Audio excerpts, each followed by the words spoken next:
When the grid goes down, America becomes a predator's playground. And it doesn't take weeks, it takes hours. After Hurricane Katrina, it took just 36 hours for armed gangs to control entire neighborhoods. In 2020, Minneapolis businesses were looted in under 12 minutes from the first brick thrown. And here's the part no one's ready for. Once the looters move in, they don't leave. They nest, they scout, and they claim territory like warlords. This isn't some Hollywood riot montage. This is what happens when law enforcement disappears, supply lines snap, and 300 million civilians suddenly realize they're on their own. Most Americans will freeze. Most won't fight. But you're here for one reason: to hold the line. So let's get into the tactics that'll keep your house off their target list and keep you alive when the looters take over for good. 10. Understand the real timeline. Looters don't leave, they multiply. Here's what most Americans get dead wrong about looters. They think this all ends after the first 72 hours. Like the chaos burns out, the criminals go home, and FEMA trucks roll in like a Hollywood rescue scene. Wrong. In every major collapse scenario in U.S. history, from Katrina to the LA riots to Hurricane Maria in Puerto Rico, the real danger didn't peak on day 1. It metastasized. It got organized. By day 5 or 6, you weren't dealing with random opportunists anymore. You were dealing with people who tasted lawlessness and decided they liked it. In Puerto Rico after Maria, it took 6 months for reliable power to return in many areas. That's half a year of blacked-out nights and unchecked theft. In New Orleans, it took 10 full days before the National Guard secured even basic infrastructure. Meanwhile, armed gangs roamed through residential zones, and some residents reported more danger from the looters than from the storm itself. When you hear the phrase, "they don't leave," understand that they can't leave because the grid's down, roads are blocked, fuel's gone, and your neighborhood is now the new supply chain. And here's the chilling part. The longer they stay, the more they organize. It starts with 3 guys squatting in a house, but give them a week and they're knocking doors asking for protection fees, like a third-world militia. They'll use kids to probe homes, women to beg for fake medical help, and stolen radios to listen for police that aren't coming. If you think your street can't become Mogadishu with American flags, think again. This is the new face of looting. Not a flash in the pan, but a creeping colonization. So you need to think long-term from day 1. Every canned bean you save, every solar panel you mount, every piece of firewood you stock. It all matters more after the looters settle in, not before. Bugging in isn't about riding out the storm. It's about enduring the rot that comes after, and knowing you're defending your home from people who didn't just lose their morals, they found new ones.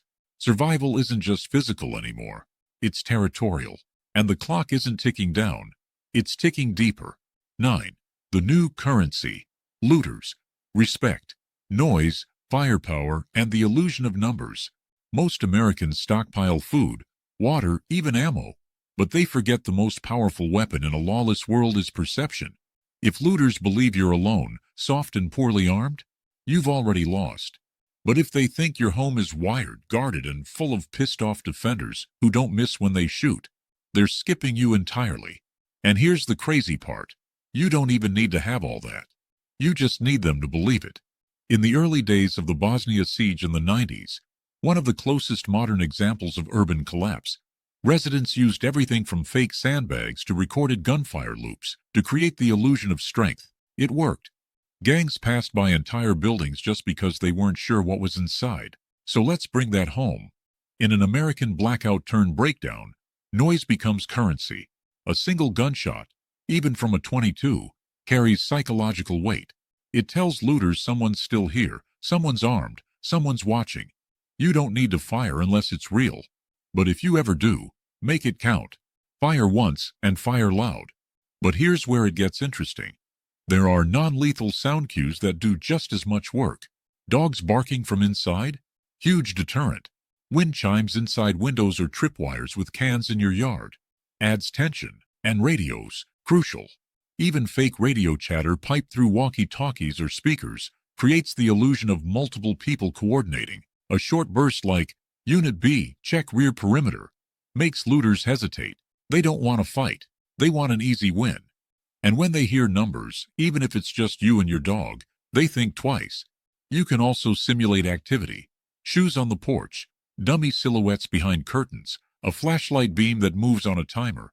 These tricks aren't childish, they're strategic. In Vietnam, entire outposts were saved by faking strength while outnumbered. You're using the same principle. And let's be blunt, most looters aren't trained. They're high, hungry, reckless, and panicked. You make it seem like they'll take casualties trying to get inside. They'll go rob your neighbor instead. You're not trying to win a war. You're trying to not get chosen as the next meal. In collapse, the illusion of defense is often just as valuable as the real thing. 8. Reinforcements aren't coming. Build your circle before collapse. Here's the nightmare scenario that almost nobody talks about. You're 3 weeks into the blackout. You've held the line. You've rationed supplies, kept a low profile, maybe even scared off a looter or two. But now your kid's got a fever. Your door's been hit twice in 24 hours, and you haven't slept a full night in over a week. You need help, and that's when it hits you. You're alone. Totally. No neighbors left. No backup. No one watching your back while you sleep. That's how people break. Not from bullets, from isolation. And this is why, before collapse ever hits, you need to build your circle. I'm talking about trusted neighbors, church friends, retired vets, off-grid preppers, people who already understand the stakes, because when the looters settle in, one house is vulnerable. 3 houses coordinating? That's a block defense zone. In the U.S., we are decades deep into individualism, but in collapse, tribe beats solo every time. FBI statistics show that homes with multiple adult males are 70% less likely to be burglarized during periods of civil unrest. That's not just coincidence, it's calculus. Looters want easy targets. A home with 2 armed adults and a dog is scary. A block with armed patrol rotation, shared supplies, and a backup plan. That's a fortress. And you don't have to live in a bunker compound to do this.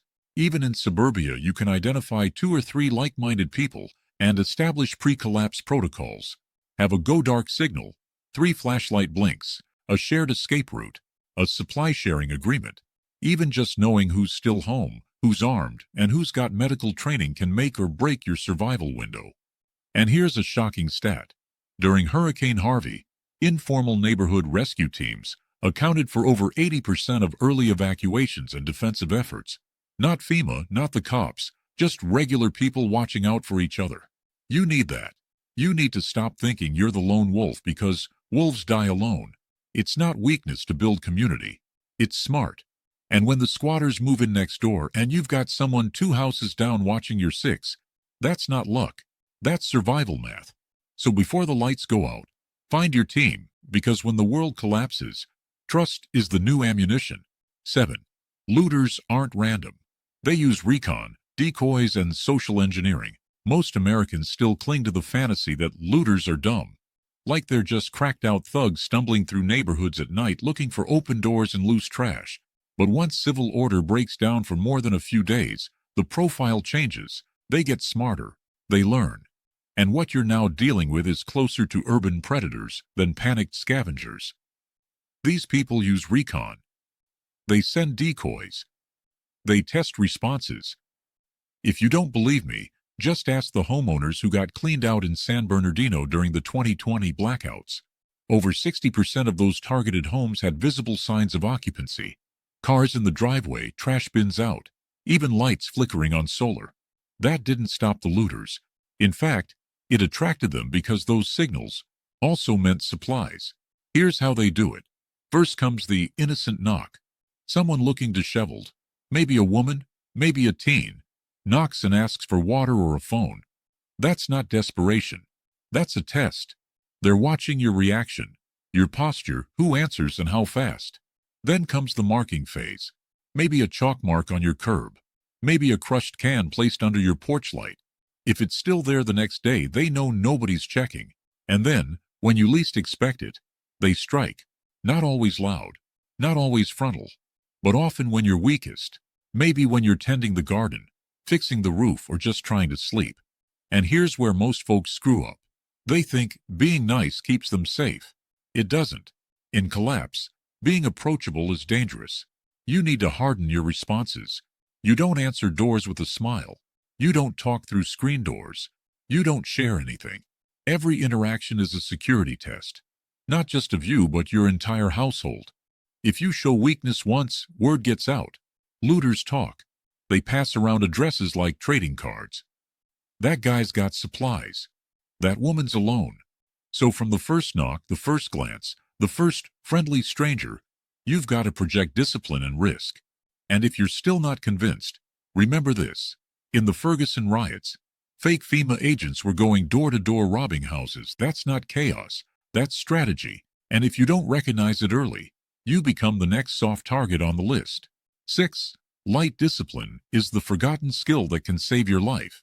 Here's something they don't teach in most prepper guides, but it'll absolutely get you killed if you ignore it. Light discipline.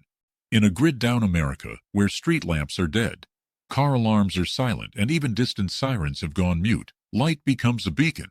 It tells everyone for 3 blocks that you have power, that you have batteries, that you're alive, and more importantly, that you're worth robbing. In the 2003 Northeast blackout, power went out for over 50 million people. But guess which houses were burglarized most in the first 72 hours? The ones with flashlights in the windows, the ones that glowed like lighthouses in a dead ocean. In one NYPD report, a single apartment tower lost 7 units in one night because some idiot lit a candle in front of a cracked curtain. So here's what you do instead. First rule, black out everything. Use thick black trash bags, moving blankets, or even duct-taped cardboard to cover every single window. Not just at night, but in the morning too. Why? Because your silhouette from a single candle is still visible at dawn. Second, never light near windows.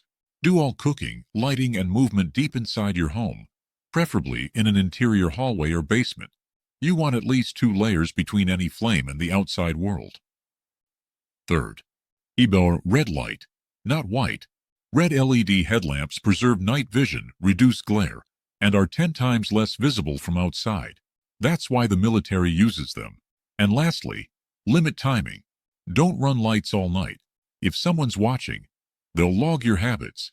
Keep your lighting routine random. Break the pattern. Move your internal light sources every night.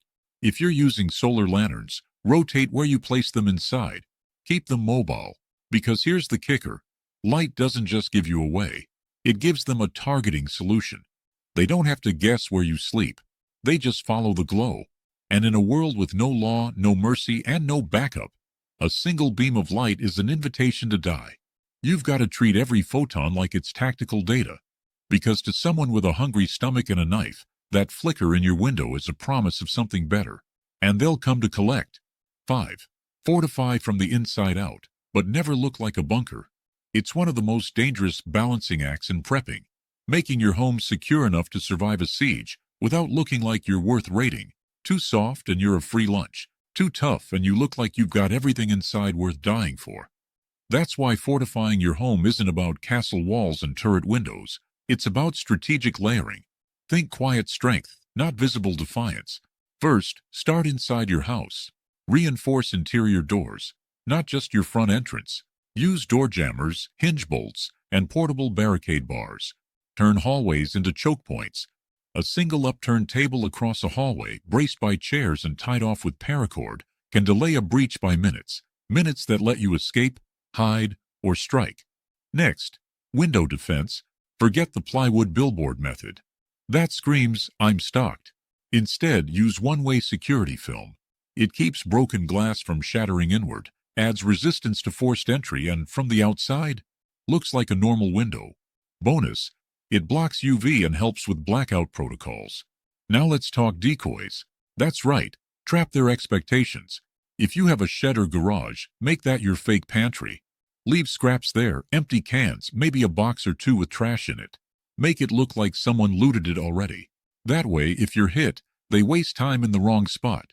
Meanwhile, your real supplies are buried under floorboards or hidden inside dead space walls. Finally, don't make your house look like a military base. No sandbags, no barbed wire, no posted warnings with skulls and M4 silhouettes. That stuff works after society has rebuilt, not during collapse. What works now is subtlety. A motion light triggered by a tripwire. A beware of dog sign even if you don't own one. A front lawn that looks just unkempt enough to scream poverty, but not abandonment. And here's a chilling fact. According to Department of Homeland, Security After Action reports homes that were too defended during the Baltimore riots were specifically targeted under the assumption they had guns and cash. It's like showing off gold bars in a mugging. So keep your defenses quiet. Hide your strength, because in the world of looters, the loudest house dies first. 4. You must control the soundscape. Silence is survival. In a dead city, sound travels like blood in water. A dropped pot, a coughing child, even the clink of a can. These things echo like flares in a lawless world. And what nobody tells you is that the looters, they're listening. If you think your four walls are enough to block out suspicion, you haven't lived through a summer blackout in a crime-ridden city. In Chicago's 1995 blackout, police reports showed dozens of burglaries that happened just from audio cues, people lighting grills in backyards, kids crying through open windows, conversations on porches that carried down the block. All of them got hit.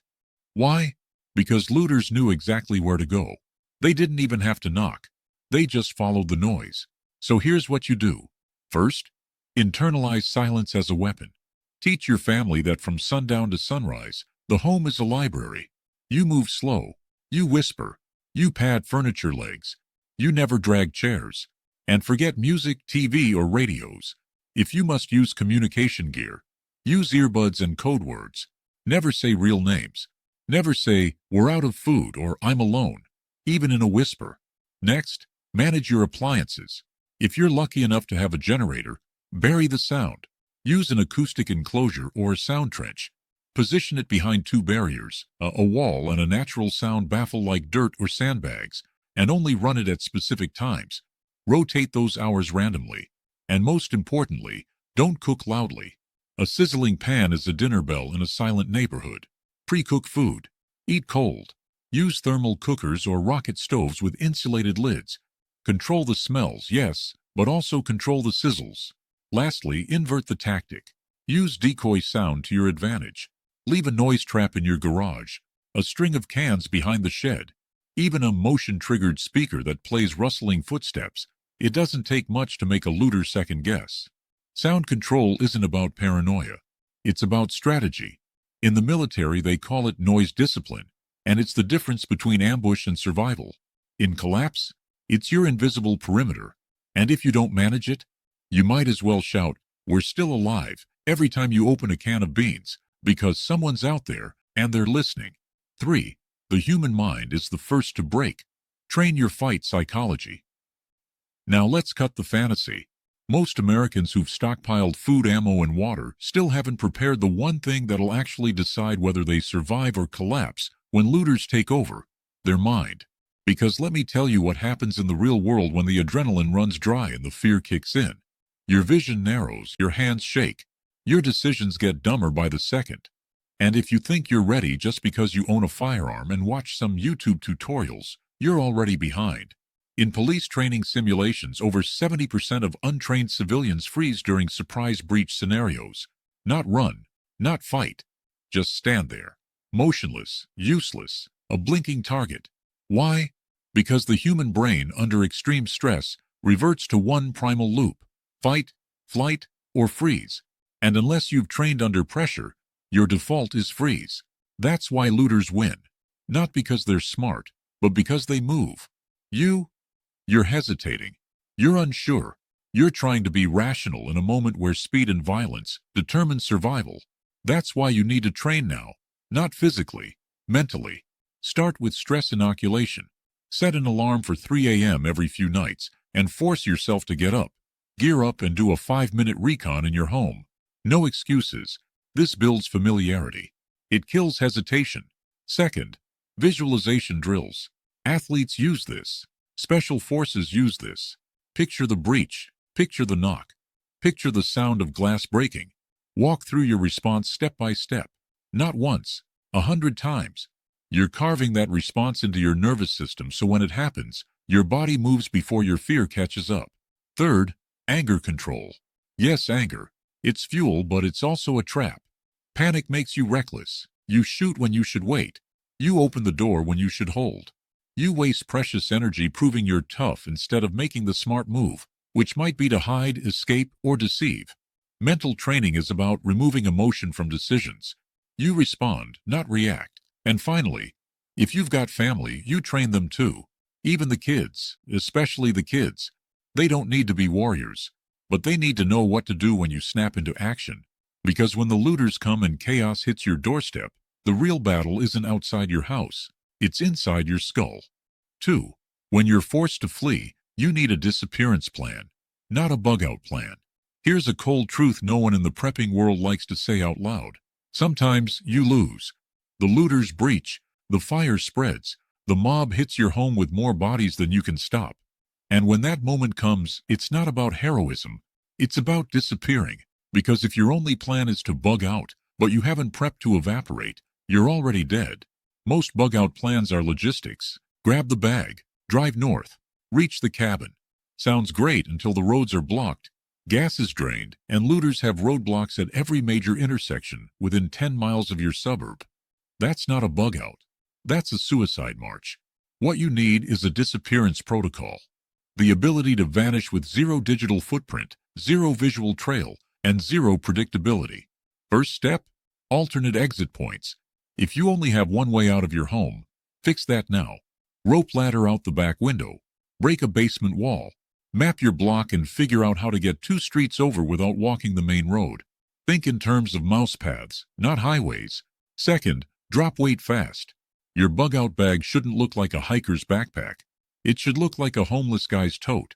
You want to be ignored, not admired, not pitied, invisible. Every pound you carry slows you down and screams, I have supplies. You want one weapon, one backup, food for 48 hours, and gear that's multi-use. No luxuries. Third, cover your exit. Once you flee, your house becomes your enemy. Leave behind decoys, half-eaten food, signs of illness, trash piles, a soiled mattress. Make it look like a plague house, not a prize. And if you have time, booby trap with delay, not damage. Loud noise traps, bright flash deterrents, anything that makes the looters think, this wasn't worth it. Finally, erase yourself. Ditch anything traceable. Burn documents, break old phones, stay off main roads, and never ever go in a straight line. You want to fracture the trail so no one knows if you went east or west. In collapse, survivors aren't always the strongest. They're the ones who knew when to stop fighting and start disappearing. If you can't win the street, vanish from it, because the next phase of survival only starts once you're no longer being hunted. 1. In collapse, the new law is written by whoever holds the most pain. Make sure it's you. Here's the darkest truth of all. In a true collapse, and I mean a long-term, no grid, no rule, no rescue collapse, law doesn't come back for a very long time. And when it does, it's not the one you remember. It's the one enforced by the most dangerous, most ruthless, most pain-capable group in your area. You think that sounds dramatic? Go ask the survivors of post-Katrina New Orleans who ran makeshift checkpoints with shotguns because the cops weren't coming back. Ask Chicago families during the 2020 riots who had to form rooftop watches for weeks just to keep the looters out. Power vacuums don't stay empty. They get filled, fast, by whoever is willing to go furthest. That might be you, or it might be someone who thinks you're the loot. So here's the hard pill. In collapse, you don't get to opt out. You either enforce your own sovereignty or someone else does it for you, and they will write the law in blood. That doesn't mean you become a villain. It means you become capable of inflicting enough pain that others decide you're not worth challenging. That's how deterrence works. Your perimeter isn't just a fence, it's a message. This home is worse to attack than to skip. That means readiness. That means discipline. That means zero tolerance for threats. You stop them early. You stop them loud. And you stop them so that anyone watching understands the cost. But here's the paradox. The more dangerous you are, the less you have to use it.